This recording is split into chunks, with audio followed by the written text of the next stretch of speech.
நேர்கள் அனைவருக்கும் எனது இனிய வணக்கம். நான் உங்கள் வாழ்க நலமுடன் ஜோதிடர் டிஜே சுந்தரபாண்டி. தற்போது நம்ம என்ன விஷயம் பார்க்க போகிறோம் அப்படின்னா, இந்த 2026ஆம் ஆண்டு ஜூன் மாதத்தில் 6ஆம் தேதியில் மிதுன ராசியில் இருக்கிற குரு பகவான் கடக ராசிக்குள்ளே நுழைந்து என்னென்ன மாற்றங்களை உங்களுக்கு தரப்போகிறார். குரு பகவான் உச்ச குருவாக வந்து உங்களுடைய வாழ்க்கையில் என்னென்ன ப்ளஸ் ஏற்பட போகுது, என்னென்னலாம் நீங்கள் நடக்கலைன்னு நினைக்கிங்களோ அதெல்லாம் நடத்துவதற்கான வாய்ப்பை குரு பகவான் எப்படி தரப்போகிறார் அப்படிங்கிறத பற்றி இந்த வீடியோவில் நம்ம தெளிவாக பார்க்க போகிறோம். அதாவது இது பார்த்திங்கன்னா பொது பலன், ஓகேவா? கோச்சார கிரகங்களுடைய அடிப்படையில் நம்முடைய குரு பகவானுடைய பெயர்ச்சியை வைத்து நம்ம பேசுகிறோம். குரு பகவான் என்பவர் பார்த்திங்கன்னா கிட்டத்தட்ட ஒரு வருடத்துக்கு ஒருக்க ஒரு ராசியிலேருந்து இன்னொரு ராசி கடந்து போவார். சில நேரங்களில் அதிசாரமாக முன்னாடி போவார், வக்கிரமாக பின்னோக்கி வருவார். ஸோ அதெல்லாம் ஓகே. பட் தன்னுடைய வீடு ஒரு வருஷம் அக்ரிமெண்ட் போட்டாச்சு அப்படிங்கிற மாதிரி அவர் ஒரு வருஷத்துக்கு ஒருக்க ஒரு ராசியை கிடப்பார். ஆனால் இந்த ஒவ்வொரு ராசியும் கிடக்க ஒவ்வொரு வருஷம் எடுக்கும்பொழுது அவருக்கு மிகவும் பிடித்த வீடான கடகராசிக்குள்ளே இந்த 2026 அவர் உள்ளே நுழையும் இந்த காலம் கண்ணீர், கஷ்டம், போராட்டம், கவலை, வருத்தம், வாழ்க்கையில் வெறுத்து போயிட்டேன் அப்படிங்கிற நினைக்கிற ஒவ்வொருத்தவங்களுடைய வாழ்க்கையிலும் ஒவ்வொரு விதமான நல்ல மாற்றங்களையும் நல்ல முன்னேற்றங்களையும் தர இருக்கிறார். உங்களுடைய ராசிக்கான எதிர்கால குரு பயிற்சி பலனை முழுமையாக பாருங்கள். உங்களுக்காக நான் ரொம்ப ஃபில்டர் பண்ணி செக் பண்ணி கொண்டு வந்திருக்கேன். நீங்கள் வீடியோ பார்த்துட்டு உங்களுடைய மேலான கருத்துக்களை கட்டாயமாக கொடுக்கணும். ஸோ இன்னொரு விஷயம், நம்மளுடைய சேனலில் பார்த்திங்கன்னா மிக பிரபலமான ஜோதிடர்கள் பேசிக்கிட்டே இருக்காங்க, ஓகேவா? நீங்கள் என்ன பண்ணணும்னா, உங்களுக்கு பிடிச்ச வீடியோவை நீங்கள் பார்த்து சந்தோஷம் அடைஞ்ச மாதிரி, நீங்கள் பார்த்து நல்ல விஷயங்களை தெரிஞ்சுக்கிட்ட மாதிரி உங்களுடைய நண்பர்கள், உங்களுடைய உறவினர்கள், சரியா, உங்களுக்கு தெரிஞ்சவங்க அனைவருக்குமே வீடியோ ஃபார்வர்ட் பண்ணி அவங்களும் அதாவது ஜோதிடம் சார்ந்த விஷயங்கள், ஆன்மீகம் சார்ந்த விஷயங்களை தெரிஞ்சுக்கிறதுக்கு நீங்கள் உதவி செய்யணும் என்று அன்புடன் கேட்டுக்கொண்டு வாங்க உங்கள் வீடியோக்குள்ளே போகலாம். மேச ராசி நேயர்களுக்கு தைரியம், தன்னம்பிக்கை, வீரம், விவேகம் போங்க சார். நீங்கள் காட்டி சொல்லுவீங்க, இப்படியே உசுபேத்திட்டு ரணகலம் ஆகிட்டோம் அப்படின்னு சொன்னாலும் நான் சொல்ல தான் செய்வேன். ஏன்னா எப்போயுமே பார்த்திங்கன்னா கூடவே பிறந்தது அப்படிம்பாங்க, தெரியுமா உங்களுக்கு? ஸோ அந்த தைரியமும் தன்னம்பிக்கை என்றைக்கா உங்களுக்கு குறைஞ்சிருக்கா? அடி மேலே அடி வாங்கி அத்தனை பேருடைய பிரச்சனையிலையும் அத்தனை பேருடைய ஒரு அதான சொன்னால் ஒரு துரோகத்தையும் எல்லாத்தையும் சகித்து கொண்டு நான் மீண்டும் எழுந்து வருவேங்கிற ஒரே கொள்கையில் ஓடக்கூடிய ராசியில் முதல் ராசி நீங்கள் தான். ஸோ இப்படிப்பட்ட உங்களுடைய லைஃப் ஸ்டைலில் நம்முடைய குரு பகவான் ராசிக்கு 3ஆம் இடத்திலிருந்து உங்களுடைய ராசிக்கு 4ஆம் வீடான கடக ராசிக்குள்ளே நுழைகிறார். இந்த கடக ராசியில் தான் உங்களுடைய ராசியின் அதிபதி செவ்வாய் நீசமடைவார், தெரியுமில்ல உங்களுக்கு? அதே கடகராசிக்குள்ளே உச்சம் பெற்ற குரு உள்ளே போய் உட்கார போகிறார். அப்போ லைஃப்பில் தடுமாற்றம் இல்லாத ஒரு வாழ்க்கையை நம்முடைய சுப கிரகமான குரு பகவான் கொடுக்க போகிறார். இவர் 4ஆம் வீட்டுக்கு போனால் என்னென்னலாம் பண்ணுவார், என்னென்னலாம் மாற்றம் கொடுத்துருவார்? பெரிய மாற்றம் வந்துடுமா? ஜாக்பாட் அடிச்சிருமா? இப்போ பெரிய கோடிக்கணக்கில் சொத்து வந்துடுமா? அப்படிலாம் இல்லைங்க. நீங்கள் எதிர்பார்க்குறது என்ன? மற்றவங்களாச்சும் ஜாக்பாட் வேணும், அப்படி வேணும், இப்படி வேணுமாங்க. நீங்கள் என்ன எதிர்பார்ப்பீங்கன்னு எனக்கு தெரியும். மேச ராசிக்காரங்க என்ன நினைப்பாங்கன்னா, ஃபஸ்ட்டு நான் நினச்ச விஷயத்தை நினச்ச மாதிரி நடத்தி காட்டினா போதும். என்னுடைய தைரியமும் தன்னம்பிக்கையும் குறையாமல் நானாக இருந்தால் போதும், 4 பேருடைய பிரச்சனையை நான் மீண்டு வந்தால் போதும் அப்படிங்க நினைக்கிற குணம் தான் நீங்கள். ஸோ இப்படிப்பட்ட உங்களுடைய குணத்துக்கு ஏற்றவாறு, உங்களுடைய நல்ல செயல்பாடுக்கு ஏற்றவாறு குரு பகவான் உங்களுடைய 4ஆம் வீடான கடக ராசிக்குள்ளே நுழைந்து அவர் பார்க்குற பார்வைக்குன்னு ஒரு அர்த்தம் தெரியுமா உங்களுக்கு? இப்போ ஒரு எக்ஸாம்பிள் ஷார்ட் அண்ட் ஸ்வீட்டாக சொல்லுவேன், சொல்லாமல் நிறையா பேசலாம். ஷார்ட் அண்ட் ஸ்வீட்டாக சொன்னால் ஒரு எக்ஸாம்பிள் வச்சுக்கோங்களேன். உங்களுடைய டீச்சர், ஓகேவா, உங்களுடைய ஆசிரியர் நீங்கள் பரீட்சை எழுதும்போது பக்கத்தில் உட்காந்துருக்கான்னு வச்சுக்கோங்க. நீங்கள் எழுதிட்டுருப்பீங்க, திடீர்னு பக்கத்தில் வந்துட்டார்னா நீங்கள் படித்தது ஃபுல்லாக மறந்து போயிடும். ஐயோ என்ன பண்ண தெரியலையே, சார் வேறு பக்கத்தில் இருக்காருன்னு யோசிப்பீங்களா மாட்டிங்களா? அதே வாத்தியார் உங்களுக்கு ஆப்போசிட்டாக உட்காந்து உங்களை பார்த்துக்கிட்டே இருந்தாருன்னா அந்த பார்வையிலேயே சார் நம்மளை பார்க்காரு ஒரு எனர்ஜி பவர் உண்டு நமக்கு, கண்டிப்பாக நம்ம ஜெயிச்சிடும் அப்படிங்கிற நம்பிக்கை இருக்கும் பார்த்தீங்களா. ஸோ அதை தான் குரு பகவான் கொடுப்பார்.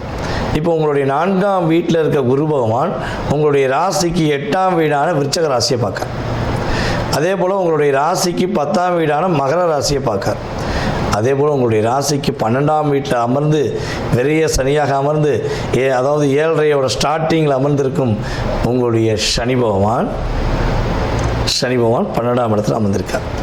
ஸோ அவருடைய தன்மையை குறைப்பதே இவருடைய நோக்கம் சொல்லலாம். ஓகேவா. அவர் என்ன பண்ணுறாரு, குரு பகவான் 4ஆம் வீட்டிலேருந்து அமர்ந்து தன்னுடைய சொந்த வீடை தன்னுடைய 9ஆம் பார்வை மூலமாக பார்க்க, ஆட்டோமேட்டிக்காக உங்களுடைய 12ஆம் இடத்தையும் சனி நம்மளுடைய குரு பகவான் பார்க்குறாங்கன்னு தெரிஞ்சுக்கிச்சு. ஸோ அப்போ இந்த 3 பார்வை தாங்க நம்மளுடைய மேச ராசிக்கு பல விஷயங்களில் மாற்றம் கொடுக்க போகுது. ஃபஸ்ட்டு பெஸ்ட்டான விஷயம் அப்படின்னு பார்த்தீங்கன்னா, கிட்டத்தட்ட இந்த சனி பகவான் கும்ப ராசியில் அமர்ந்து ஒரு 2.5 வருட காலமாக உங்களை தன்னுடைய பார்வை மூலமாக பார்த்தது. அதே போல் வந்து பார்த்திங்கன்னா ராகு பகவான் உங்களுடைய ராசிக்கு 12ஆம் இடத்துல அமர்ந்து கிட்டத்தட்ட ஒரு 1.5 வருடமாக உங்களை படித்து எடுத்து இப்போ தான் கும்பத்துக்கு போய் உட்காந்துருக்கார். அதுக்கு அடுத்து நான் வந்துட்டேன்ல, திரும்ப வந்துட்டேன்னு சொல்லி ராகு இங்கே வந்து சனி பகவான் ட்ராவல் பண்ணிட்டார் 12ஆம் இடத்துக்கு. அப்போ கிட்டத்தட்ட நம்மளுடைய மேச ராசி என்பவர்களுடைய 3.5 வருட வாழ்க்கையில் பல விதமான அனுபவ பாடம் கற்றுக்கிட்டீங்க. நீங்கள் நேர்மையாக உண்மையாக கரெக்டாக இருந்த உங்களுடைய வாழ்க்கையை திசை திருப்பி போலியாக கஷ்டப்படுத்துகிற மாதிரி பல விதங்களில் எதுக்கு வாழ்கிறோன்னே தெரியாத மாதிரி பல மேசராசிக்காரங்களுக்கு கிரகம் கொடுத்தது. நீங்கள் யாரை ரொம்ப நம்பி யாருக்கு உதவி செஞ்சீங்களோ அவன் தான் முதல்ல உங்களுக்கு எதிரியானா கூட பரவாயில்ல, அவன் தான் துரோகியானான். எதிரியை கூட மேசராசிக்காரங்க என்ன பண்ணுவீங்கன்னா அசால்ட்டாக தூக்கி போட்டுருவீங்க. படா பார்த்துக்கலாம், டே எதுக்கு நின்று பேசுகிறான், தில்ல இருந்தால் பேசுகிறான்னு சொல்லி தைரியமாக நேருக்கு நேரம் ஒரு பேஸ் பண்ணக்கூடிய நபர் நீங்கள். ஆனால் பின்னாடி இருந்து பாகுபலி படத்தில் நம்ம கட்டப்பா எப்படி குத்துனாரோ அதே மாதிரி தான் உங்களை குத்துன்னு குத்திருப்பாங்க. ஆனால் குத்துனாலும் சளைத்தவர்கள் நீங்கள்ல. திரும்பி பார்த்துட்டு ஒரு சின்ன சிரிப்பு சிரிச்சுட்டு சின்னாமண்ணமாயிரம் போயிடு அப்படின்னு சிரிச்சுட்டு நீங்கள் நடந்து போனீங்க பார்த்தீங்களா, அந்த ஸ்டில்லை அவனுக்கு மறக்கவே மாட்டாங்க. அந்த அளவுக்கு ஒரு வில் பவர் இன்னும் உங்கள்கிட்ட இருக்க தான் செய்யுது. ஸோ இப்படிப்பட்ட சூழ்நிலையில் யாரெல்லாம் மேசராசி அன்பர்களில் செய்யாத தவறுகளுக்கு செய்யாத பிரச்சனைகளுக்கு தண்டனை, அவமானம், போராட்டம் என்ற சூழ்நிலையில் ஒரு 3-4 வருட காலமாக போராடி கொண்டிருக்கிற நம்முடைய அன்பு நேயர்களுக்கு உங்களுக்கு மாற்றம், ஒரு நல்ல முன்னேற்றம் குருபகவான் கொடுப்பார். நீங்கள் செய்யலைங்க, நீங்கள் சாதனையாளருங்கன்னு சொல்லி உங்களை சாதிக்க அளவுக்கு உங்கள் லைஃப்பில் மாற்றம் கொடுக்கப்படும். அதே போல் சில மேசராசி கிட்டத்தட்ட ஒரு 40 வயதுக்கு மேலே ஒரு 60-70 வயதை கடக்கக்கூடிய நம்மளுடைய சகோதர சகோதரிகளுக்கு ஹெல்த்தில் நிறையா பிரச்சனை வந்துருக்கும். ட்ரீட்மெண்ட் பார்த்துருப்பீங்க, சரியாக போயிருக்கும். திரும்பி வீட்டுக்கு வந்திருப்பீங்க, ஒரு 10 நாள் 1 மாதம் இருந்திருப்பீங்க, திரும்பி அதே பிரச்சனை வரும். திரும்பி ஸ்கேன் எடுப்பாங்க, எக்ஸ்ரே எடுப்பாங்க, அப்புறம் என்னென்னமோ இப்போ தான் நம்மளாம் டெக்னாலஜி வளர்ந்துருச்சு, என்னென்னமோ செஞ்சு பார்க்குறாங்க. சார் என்ன பண்ணே தெரியல, சார் என்ன பண்ணே தெரியல மேடம், உங்களுக்கு பிரச்சனையாகவே இருக்குது, சரியாக மாட்டேங்க அப்படிம்பாங்க. ஸோ இப்படிப்பட்ட சூழ்நிலையில் நிறையா மருத்துவ செலவழிச்சிட்டோம், எங்களுடைய வாழ்க்கையில் எங்களுடைய பொருளாதாரத்தை இந்த மருத்துவத்துக்காக நிறைய செலவழிச்சிட்டோம் அப்படின்னு நினைக்கக்கூடிய உங்களுடைய லைஃப் டோட்டல் சேஞ்ச். இறைவனால் உறுதியாக முடியும், அதை சரி செய்ய முடியும் என்ற ஒரே ஒரு செயல்பாடு குருபகவானால் மட்டுமே முடியும். குருபகவான் உங்களுடைய 8ஆம் இடத்தை பார்க்கறனால மறைமுக சம்பந்தப்பட்ட அத்தனை விதமான ட்ரீட்மெண்ட்டும் சரியாக போகுது. கிளியர் அப்படி மாதிரி நீங்கள் மீண்டும் எழுந்து வந்துடுவீங்க, சூப்பராக இருப்பீங்க. ஓகேவா. அதுக்கடுத்து அப்படின்னு பார்த்தீங்கன்னா, அதாவது மற்றவங்களுடைய கர்மாவை வாங்குறதுல நீங்கள் தான் வல்லமையானவர். எப்படி கரெக்டாக சொல்லுவோமா, அதாவது பொதுவாகவே வந்து பார்த்திங்கன்னா உங்களுடைய பெரிய விஷயமே மற்றவங்களுக்கு பிரச்சனைனா ஓடி போய் உதவி செய்கிறதுல முதன்மையானவர். அந்த வேகம் விவேகம் உங்களோட குறையவே குறையாது. இப்போ ஒன்றும் இல்லை, ஒரு எக்ஸாம்பிள், ஒரு ரோட்டில் 2 பேர் சண்டை போட்டுருக்காங்க, போட்டு மல்லு கட்டியிருக்காங்கன்னா 10 பேர் கூடி நின்று பார்ப்பாங்க. ஆனால் அந்த இடத்துல மேசராசிக்காரங்க நீங்கள் இருந்தீங்கன்னா போய் தடுத்து விலைக்கு விடுவீங்க. ஏன்டா அப்படி பண்ணுறீங்க, போடா அடி சாப்புன்னு வச்சு போடா போமா அப்படின்ட்டு. அது மேசராசி பெண்களுக்கும் இந்த குணம் இருக்கும், மேசராசி ஆண்களுக்கும் உங்களுக்கு இந்த குணம் இருக்கும். அவன் யார், அவங்க எப்படிப்பட்டவங்க, அவங்களுடைய பேக்ரவுண்டு அதெல்லாம் யோசிக்க மாட்டீங்க. 2 பேர் சண்டை போடுறாங்க, 2 வப்பு வச்சா சரியாக போயிடுவாங்க அப்படின்னு பட்டுன்னு சட்டுன்னு ஒரு முடிவு எடுக்கக்கூடிய நபர் தான் நீங்கள். அந்த அவங்களோட பெரிய கர்மா, அவங்க செய்கிற ஒரு பெரிய விஷயத்த ஒரு தடுத்து நிறுத்துறீங்க பார்த்தீங்களா, அந்த கர்மா அவங்கள டச் பண்ணும். ஒருத்தர் பிரச்சனைனா ஓடி போய் உதவி செய்கிறீங்க பார்த்தீங்களா, அந்த கர்மா அவங்களை டச் பண்ணும். ஸோ இந்த இதை வந்து டச் பண்ணாமல் நிப்பாட்ட முடியுமானா உங்களை நிப்பாட்டினா முடியவே முடியாது. இது வந்து உங்களுக்கு இயல்பாகவே நடக்கிறது, கூடவே பிறந்தது அப்படிம்பாங்கள, இது உங்களுக்கு இயல்பாகவே நடக்கிறது. ஸோ இப்படிப்பட்ட நிலையில் பல பேருடைய வாழ்க்கையில் மாற்றத்தை கொடுத்து தன்னுடைய வாழ்க்கையில் பல கர்மாவை எடுத்துக்கொண்டு நடக்கக்கூடிய மேசராசிக்காரர்களாக உங்களுடைய வாழ்க்கையில் இப்போ உங்கள் கர்மா ஆட்டோமேட்டிக்காக நல்ல விஷயத்துக்கு செயல்பட போகுது. நீங்கள் செஞ்ச நல்ல விஷயங்களுக்கு எடுத்துக்காட்டாக உங்களுடைய என்ன சொல்லணும்னா சுவாச காற்றுன்னு சொல்லுவோம், அதாவது தென்றல் காற்றுன்னு சொல்லுவோம் பார்த்தீங்களா, அந்த தென்றல் காற்று உங்கள் மேலே வீசப்போகுது. அந்தளவுக்கு நல்ல விதமான மாற்றத்தை நீங்கள் சந்திக்க போகிறீங்க. அதுக்கு அடுத்து அப்படின்னா யாரெல்லாம் மேச ராசிக்காரங்களில் சொந்த தொழில் வைக்கலாமா, சொந்த தொழில் தொடங்கலாமா அப்படின்னு நினைக்கிறீங்க அப்படின்னா இதுதான் சரியான காலகட்டம். தனிப்பட்ட முறையில் தொழில் தொடங்குங்க. என்னைய பொறுத்தவரை மேச ராசிக்காரங்க சொந்தமாக தொழில் தொடங்கணும்னு ஒரு முடிவு எடுத்துட்டிங்கன்னா தனிப்பட்ட முறையில் தொடங்குங்க, சூப்பராக வெற்றி பெறுவீங்க. நீங்கள் பார்ட்னர்ஷிப்பில் மட்டும் தொழில் தொடங்குனா நீங்கள் பட்ட பாட நீங்களே கமாண்ட்ஸில் கொடுங்க. நான் பார்ட்னர்ஷிப்பில் பண்ணேன், நான் இந்த பாடு பட்டேன் அப்படிங்கிற கமாண்ட்ஸில் கொடுங்க. மற்ற மேசராசிக்காரங்க புரிஞ்சுக்கிடுவாங்க. ஒரு எடுத்துக்காட்டுக்கு வச்சுக்கிறோம், நான் சொல்கிறத விட நீங்கள் சொல்லும் போது அது சூப்பராக இருக்கும். ஓகேவா, சூப்பராக மீன் எடுத்துக்காட்டாக இருக்கும். நீங்கள் பட்ட கஷ்டம் மற்றவங்க படக்கூடாதுன்னு நினைக்கிறதால நீங்கள் ஸோ உங்களுடைய கமாண்ட்ஸை கொடுங்க. ஓகேவா, அப்போ சொந்த தொழில் தொடங்குவதற்கு ஒரு அற்புதமான காலம்.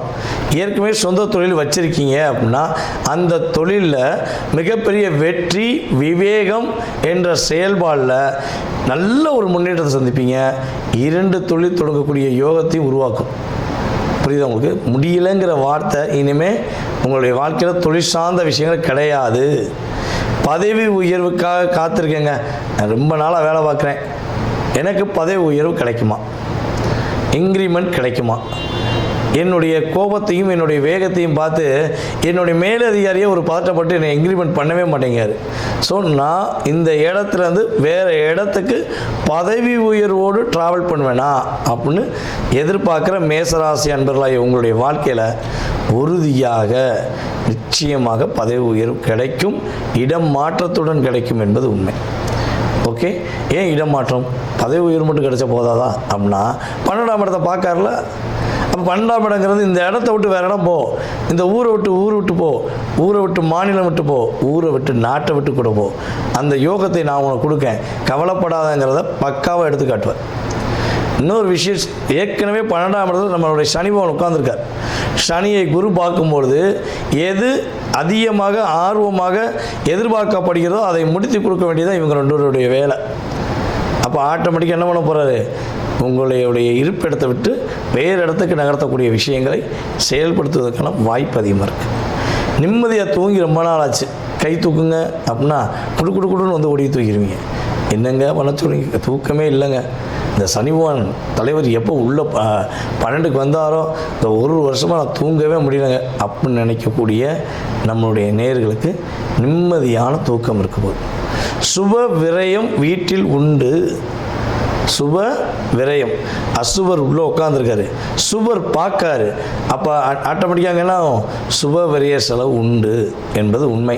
ஸோ இந்த சுப விரய செலவு, சொந்த வீடு கட்ட போகிறீங்களா, கல்யாணம் முடிக்க போகிறீங்களா, அண்ணனுக்கு கல்யாணம் முடிக்க போகிறீங்களா, யார் கல்யாணம் முடிக்க போகிறீங்கிறத உங்கள் சுய ஜாதகம் முன்னிருந்து நடத்தும் என்பது கிரக ரீதியான உண்மை.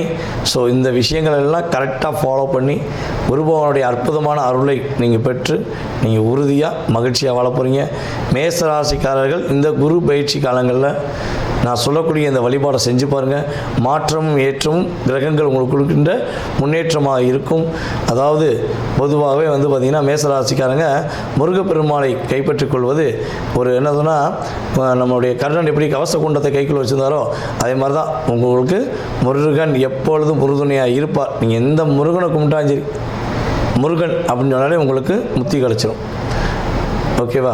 முருகனை வழிபாடு செய்யுங்க, சிவன் வழிபாடு செய்யுங்க, சீக்கிரமாக முன்னேறுவீங்க, வெற்றி பெறுவீங்க. வாழ்க நலமுடன். நேயர்களே, தற்போது வரை நீங்கள் பார்த்தது உங்களுடைய ராசிக்கான குரு பெயர்ச்சிக்கான பொது பலனே, உங்கள் சுய ஜாதகம் கிடையாது. புரியுதா உங்களுக்கு? இந்த பொது பலன் என்பது பார்த்திங்கன்னா குறைஞ்சது உங்களுடைய லைஃப்பில் 20-30% கட்டாயமாக ஒரு மாற்றத்தையும் ஏற்றத்தையும் கொடுக்கும்.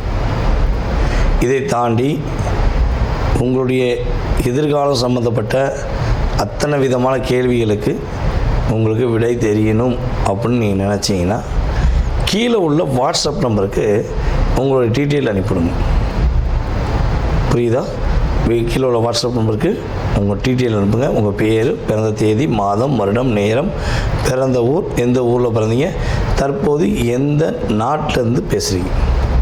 ஏன்னா அதான் முக்கியம். ஏன்னா நம்மளுடைய யூடியூப் சேனல் மூலமாக எல்லா விதமான நாடுகள்லேருந்து ஃபோன் வருது. அமெரிக்காவிலேருந்து, ஜப்பான்லேருந்து, அதே போல் பார்த்திங்கன்னா கனடா, மலேசியாலாம் நிறைய சகோதர சகோதரிகள் கூப்பிட்றாங்க. அதே போல் சிங்கப்பூர், ரஷ்யா, இப்படி நாடு சொல்லிகிட்டே போகலாம். ஓகேவா? நம்மளுடைய இலங்கை தமிழர்கள் போன்ற அத்தனை விதமான நாடுகள்லேருந்து கால்ஸ் வருது. நம்ம எந்த நேரத்தை கொடுக்கலாம் அப்படிங்கிறதுக்கு எனக்கு நாடு ரொம்ப முக்கியம். அப்பாயின்மெண்ட் கொடுக்கறதுக்கு எந்த நாட்டிலேருந்து பேசுகிறீங்கிறத நீங்கள் வாட்ஸ்அப்பில் கட்டாயமாக இன்ஃபார்ம் பண்ணணும். ஓகேவா? உங்களுக்கான அப்பாயின்மெண்ட் டைம் கொடுப்பேன். உங்களுடைய சுய ஜாதகம் சம்மந்தப்பட்ட அத்தனை விதமான கேள்விகளையும் நீங்கள் துல்லியமாக தெரிஞ்சுக்கலாம். ஜாதகமே இல்லை, ஜாதகம் இல்லாமல் எனக்கு என்னுடைய எதிர்காலத்தை தெரிஞ்சுக்கலாமா அப்படின்னு நினைக்கிற நம்மளுடைய நேயர்களுக்கு உறுதியாக நீங்கள் கால் பண்ணுறீங்க பார்த்தீங்கன்னா அந்த நேரம், அதே போல் பார்த்திங்கன்னா ஒவ்வொரு நேரம், அதாவது வாட்ஸ்அப்பில் அனுப்புகிற எஸ்எம்எஸ்ஸு, ஸோ இதெல்லாம் வச்சு பார்த்திங்கன்னா பிரசனம் என்ற மிகப்பெரிய கருவி மூலமாக எடுத்து உங்களுடைய வாழ்க்கையுடைய அத்தனை விதமான நுணுக்கங்கள், செயல்பாடுகளை துல்லியமாக உங்களுக்கு கணித்து கூற முடியும் என்பது நிதர்சனமான உண்மை. மறக்காமல் உங்களுக்கு ஜாதகம் பார்க்க நினச்சா கட்டாயமாக அலையுங்கள் என்று கூறிக்கொண்டு, வாய்ப்பளித்த நல்ல உள்ளங்கள் அனைவருக்கும் வாழ்க்கையில் எல்லா வளமும் பெற்று எல்லா நலமும் பெற்று நீங்கள் மகிழ்ச்சியாக வாழ உங்களை அன்புடன் வாழ்த்துக்கள் கூறி தற்போது விடைபெறுவது நான் உங்கள் வாழ்க நலமுடன் ஜோதிடர் டிஜே சுந்தரபாண்டி. நன்றி, வணக்கம்.